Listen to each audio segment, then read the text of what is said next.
number of zeros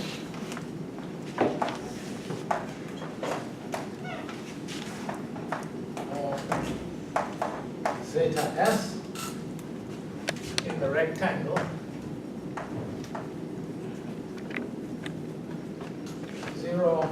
less than or equal to sigma less than or equal to 1, 0 less than or equal to t. I'm going to put less than t because what we're going to do is we're going to choose a t that goes in between zeros. I mean, and that can always be chosen because the zeros are discrete. And if, once you do that with this error term, we can also replace the less than by less than or equal to because in a given horizontal line, there will be no more than a certain number of zeros. But right now, I'm just going to write this, okay? In the rectangle, this. Then, n of t is t over 2 pi log t over 2 pi minus t over 2 pi plus capital O of log t. So, the moment you see this, this is like a factorial. The log of n factorial is n log n minus n. So this, or you can think of this like the value of the gamma function at t over 2 pi. And indeed, it is going to be given in terms of the gamma function because the functional equation for the Riemann zeta function that we're going to use has the gamma factor sitting in there. So that's where this is coming from. And that's somehow is giving the main contribution. This O of log t is due to possible oscillations in the zeta prime over zeta, so it's not contributing much in that sense. Okay, so this, just for historical reasons, to say here, this was stated by Riemann in 1859. So as I said, Riemann was a complex analyst. Theory of Riemann surfaces, all of these things, right? Riemann metrics, complex manifold.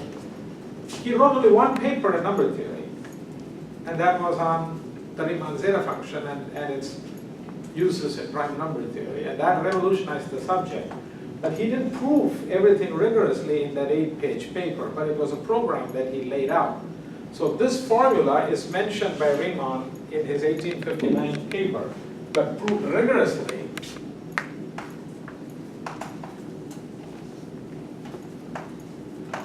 by von Mangold in 1905, so nearly half a century later, in fact, after the prime number theorem was proved. So people continued to work on Riemann's ideas. Of course, the Riemann hypothesis, which is stated there, is still unsolved, and that's what people are still working on, some of the things that Riemann had stated. Okay, so, but we're going to require some preliminaries. In particular, 2 lemmas. Okay, so I don't think we'll finish the proof of this today, but we'll get to a good part of the proof. We'll see, maybe we will do the proof. So, preliminaries. So let's call this theorem 1. So this, if sigma, so it's in 2 parts. If sigma is greater than or equal to 1, and t is greater than or equal to 2, then the absolute value of zeta s is capital O of log t.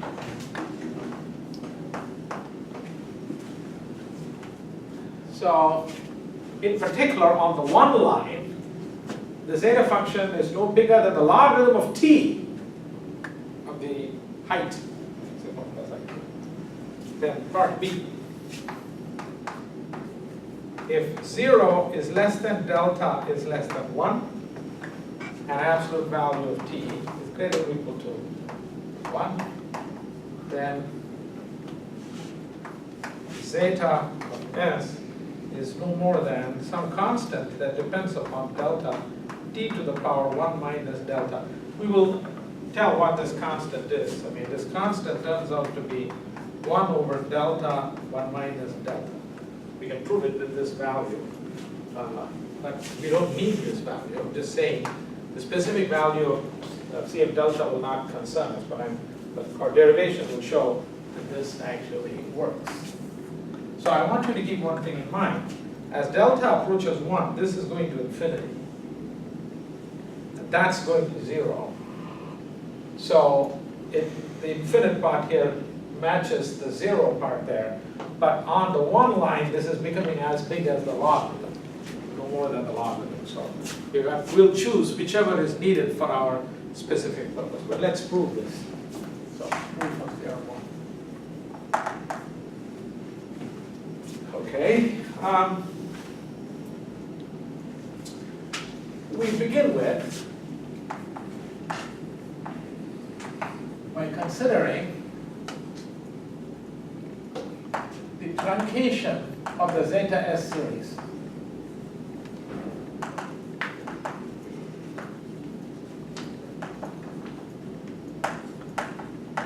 Namely,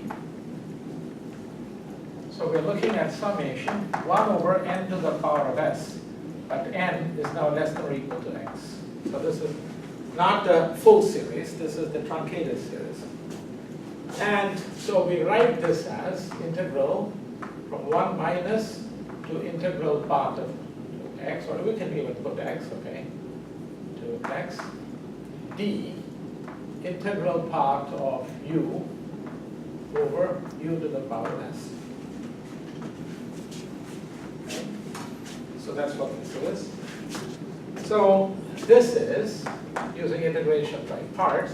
So you've got integral part of u over u to the s from 1 minus to x minus integral 1 to x integral part of u du. The derivative of u to the minus s is minus s u to the s plus 1. So this is familiar to you, except previously you had used this as an integral from 1 to infinity. I'm just now doing it from 1 to x. So this, we're not going to do this exactly. So this is exactly x over x to the s. Okay, that's what the first part is. The lower limit is 0. Now for the second part, what I'm going to do is I'm going to replace, I'm going to approximate this by u minus the integral part of u by u, okay, du over u to the s plus 1. And then I'm going to add s times the integral from 1 to x of du over u to the s. So I'm just going to add this, okay? So what is this then? It's integral part of x over x to the s. Keep this as it is. This is really minus of the fractional part.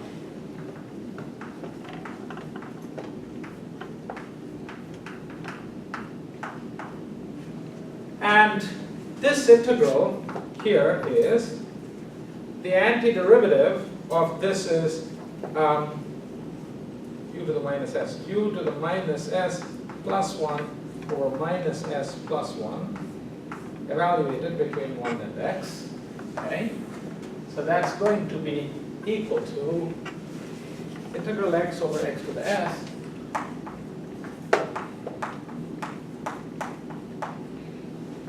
minus s times the integral from 1 to x of the fractional part of u du over u to the power of s plus 1. And the upper limit is giving s over 1 minus s of x to the s plus 1. So that's your upper limit. Your lower limit is minus s over 1 minus s.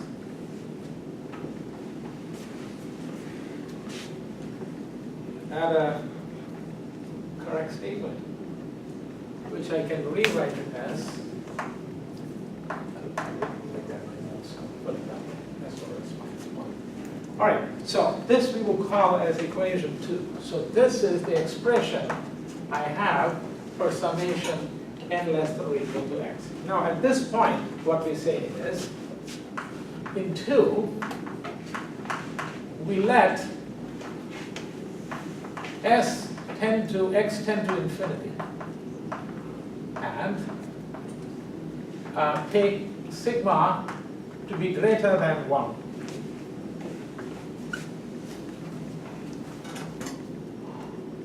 Okay, so we let x tend to infinity and sigma greater than 1. And what do we get? To get the familiar representation, this is something familiar to us. So this is what we did before. So if I let x tend to infinity with the real part s, sigma greater than 1, I get zeta s here. This goes to 0 because sigma is greater than 1. All right? That goes to 0 because sigma is greater than 1. So you just end up with s over s minus 1 minus s times the integral from 1 to infinity, fractional part of u, du over u to the s plus 1. You'll see what we're getting to from here, which we declare as valid in sigma greater than 0.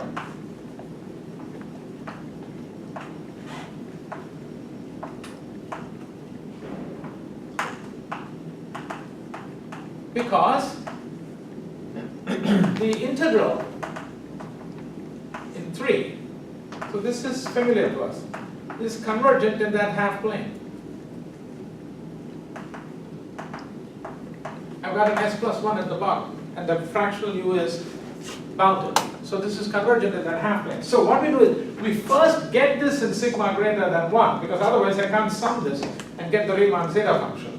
But then I declare this formula to be valid, meaning I define zeta function through this formula in sigma greater than 0, because this is a convergent integral, and this of course is giving you that pole at s equal to 1, which we cannot escape, because Landau's theorem says for a non-negative Dirichlet series, that point on the real axis where the which is the abscissa of absolute convergence or convergence for the Dirichlet series will be an obstacle for analyticity, and indeed it is. So that alone we cannot escape, but the rest can be made analytic.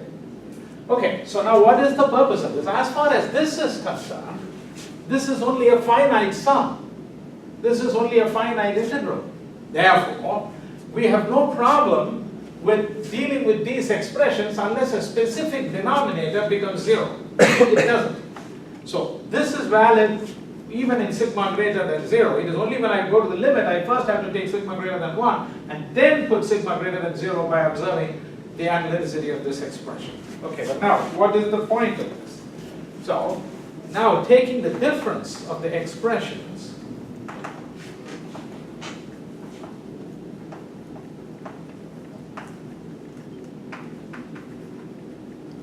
in 2 and 3. So that's the important thing now. We get the following. So once I take the difference of the expressions, I get the left-hand side is zeta s. The right-hand side is the truncation of the Riemann zeta function.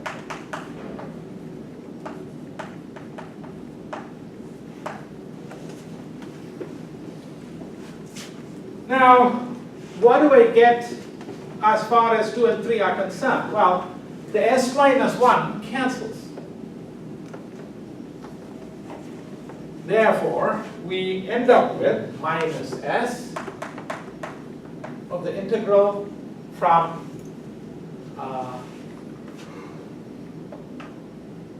x to infinity, fractional part of u over u to the s plus 1, right? This minus that. Okay? And then I have this versus this. Okay? So what I'm going to do is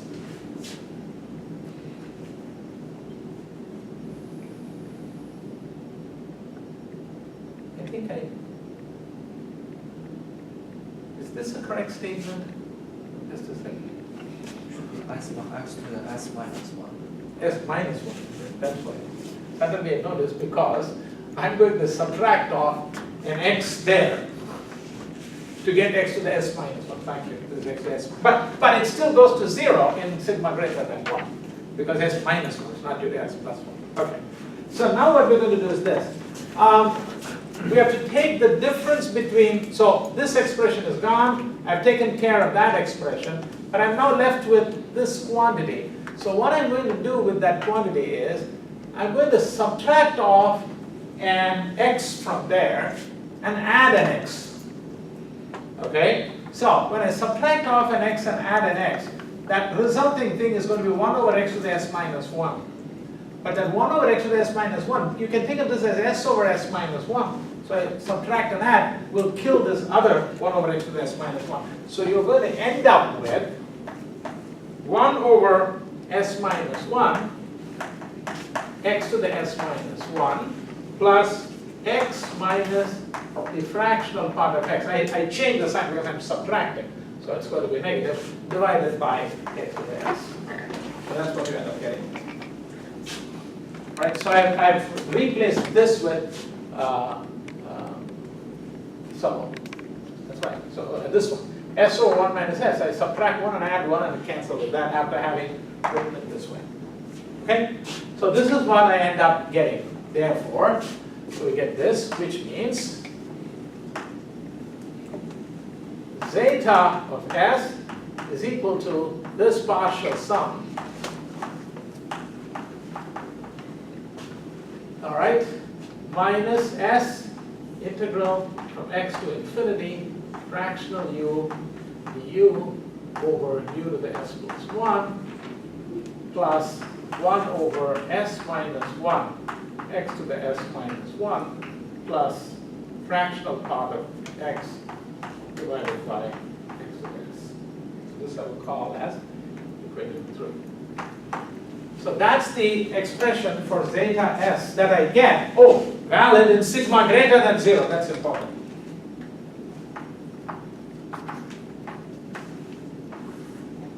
Sigma greater than 0 is useful because I have two estimates.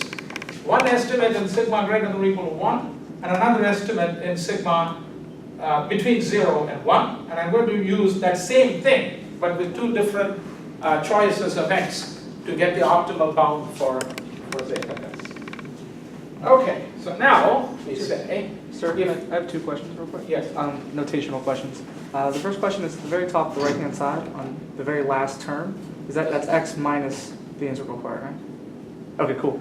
And then also for the numeration, is that supposed to be a 3 or a 4, the one that you just declared? it must be 4. Okay, Thanks. no problem, thank you. Okay, so valid in sigma greater than 0. So from 3 we get, so if t is greater than 0,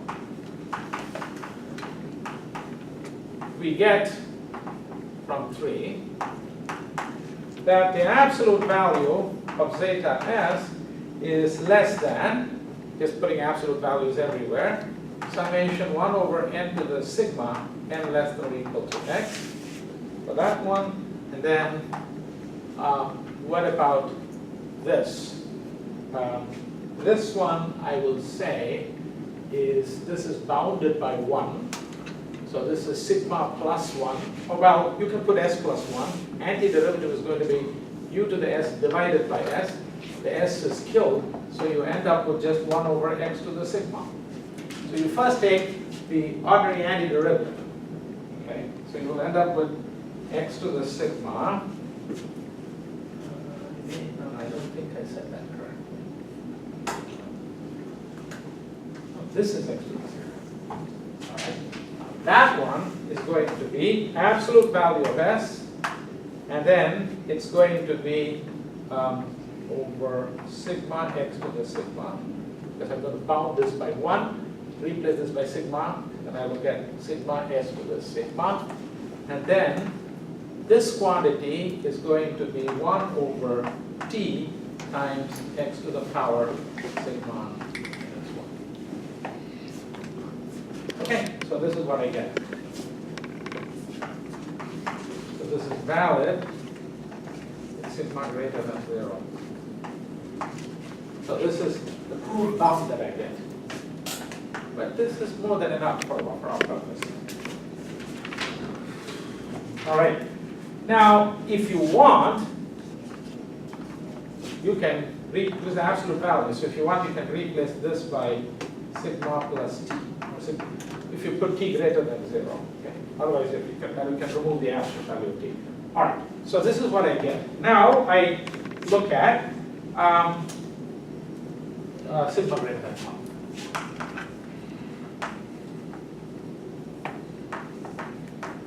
By the way, I should say, since the Riemann zeta function at S bar is the complex conjugate of the Riemann zeta function at S, the upper bound of zeta S for t greater than 0 automatically implies the upper bound of zeta S for t less than 0. So we can, with a loss of generality, just assume t is greater than 0. So there's nothing lost there because the complex conjugate. All right, so if sigma is greater than or equal to 1, we get, again, once more, a crude estimate, we get from 5, absolute value of zeta S is less than or equal to summation 1 over n. I just put n less than or equal to x. It's n to the sigma, but I can't come all the way up to 1, so I can't do really better than this, right? Plus 1 over t is 1 over t, because this is x to the sigma minus 1, and I'm now choosing sigma to be greater than or equal to 1. So this is at least 1 inside. This is a positive exponent. Okay, plus 1 over t. And then I have, now this is your comment about sigma plus t over sigma is always less than or equal to 1 plus t. 1 plus t over 1. So we can put, because as a combination, this is a monotone function. So you just made this comment, right? So I'm going to just put 1 plus t there instead of, and then I've got x to the sigma divided by x. Sigma is at least 1. All right? I think I have covered everything. 1 over t. Whoa, is there maybe 1 over x? But the 1 over x is coming in. Okay, so you want to be very accurate in that. And now, this is no more than log x plus 1 over t plus capital O of t over x.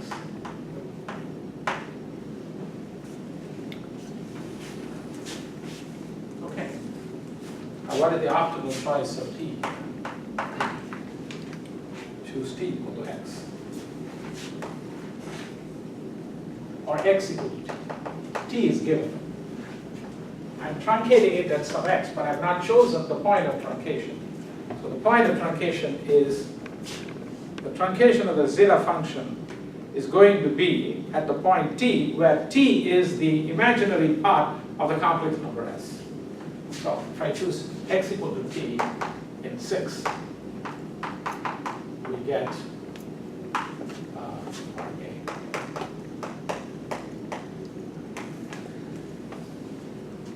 okay, we can probably do slightly better with a slightly different choice of t, but not significantly better.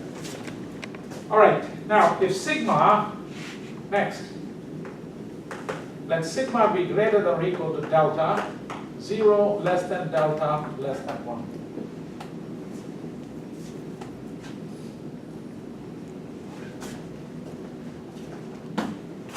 I think I did write down what sigma is. 0 is less than t and sigma greater than or equal to delta. Yeah. This is in that half plane. Sorry, I apologize. I should have written sigma greater than or equal to delta. So then let sigma be greater than or equal to delta. Then what do we get? Now absolute value of delta s is 5.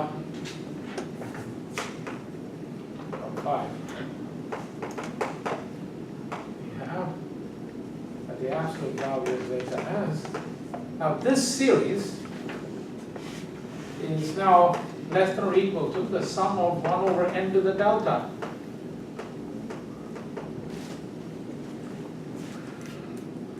and this is x to the delta. Okay?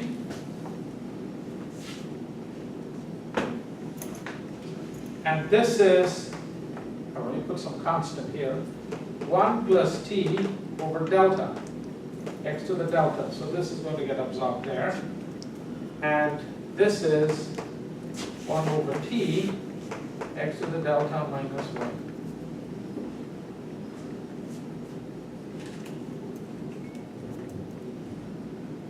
Now, for this we use the integral test.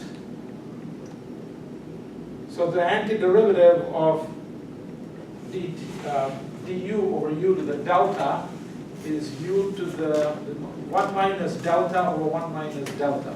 So this is going to be of the order of magnitude x to the 1 minus delta divided by 1 minus delta. That's the order of magnitude of that. Plus 1 over x to the delta. So this is going to be capital O. So let's just do t over delta, x to the delta, right? It's going to be capital O. And I will absorb these two in here, plus 1 over t, x to the delta minus 1. So that's what we get. So what is the optimal choice here? Here also, the optimal choice is to put t equal to delta. Because if I put, not t, x equal to t, so here too, we choose x equal to t, 7. So if I choose x equal to t in 7, this and this will match, right? So this gives zeta of s. Actually, you know what this is? If you want, you can isolate this t and get that absorbed here. That doesn't matter. So zeta of s is now capital O from 3 to the 1 minus. It's a constant that depends on delta. Now, if you add delta, there's a delta and 1 minus delta. If you add that, you actually end up with delta times 1 minus delta. Because delta plus 1 minus delta is delta minus 1. So that's where you get the 1 over delta 1 minus delta. But we don't need the constant. What we need is the order of magnitude. So what this is saying is, in the critical strip, this is an early result that we have. If you penetrate the critical strip up to 1/2, the Riemann-Zeta function is no more than t to the 1/2. If you penetrate the critical strip further, this estimate gets worse as you get further to the left. It's better as you stay closer here, even though this has got a pole.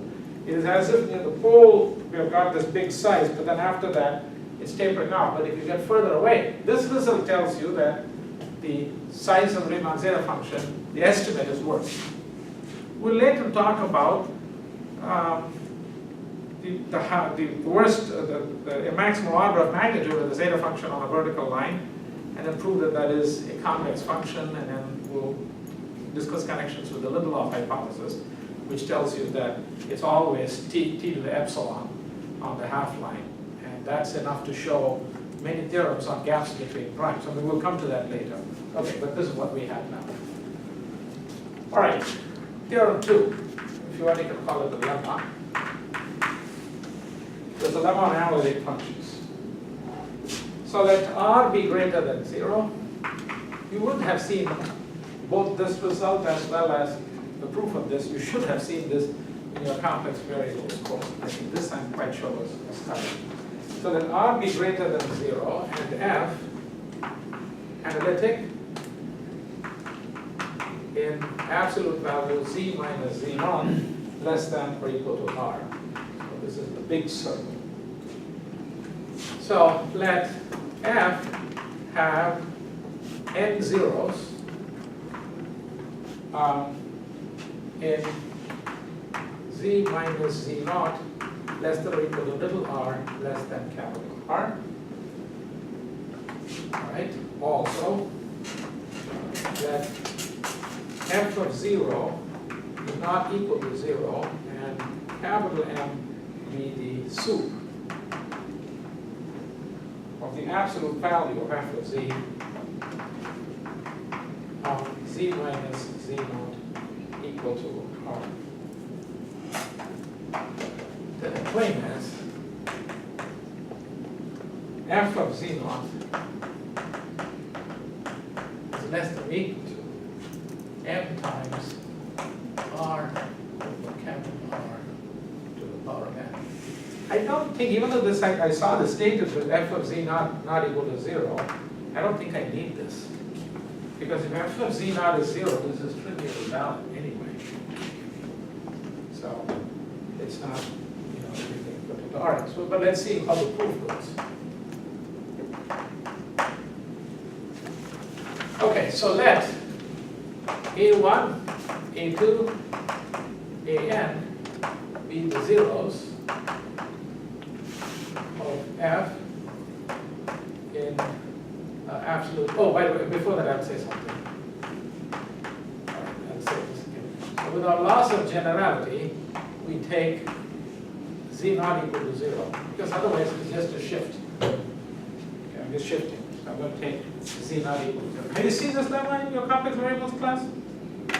It's a bound on the size of the function at the origin based upon the number of zeros that are given and a bound on the circumference, on the skin of the circle. Anyway, I'm going to do a construction here and you will say, yes, I've seen this construction. That I'm quite sure you will say. All right, so without loss of generality, we're going to take z not equal to 0. So A and R are the zeros. With multiple zeros of f in this, I just want to say multiple zeros written with multiplicity. I'm not saying these are distinct zeros. Multiple zeros are written with multiplicity. Okay. Now define the function g, an analytic function. I think this construction you have seen. Via, you take f of z, and now I take the product r times z minus am divided by r squared minus am bar z. This you must have seen, this kind of a construction, especially when you do Mobius transformations and so on, right? So m goes from 1 to r, 1 to n, and that is the function g. So it's really f divided by this object. So I'm defining a function g via this relation. Now, there is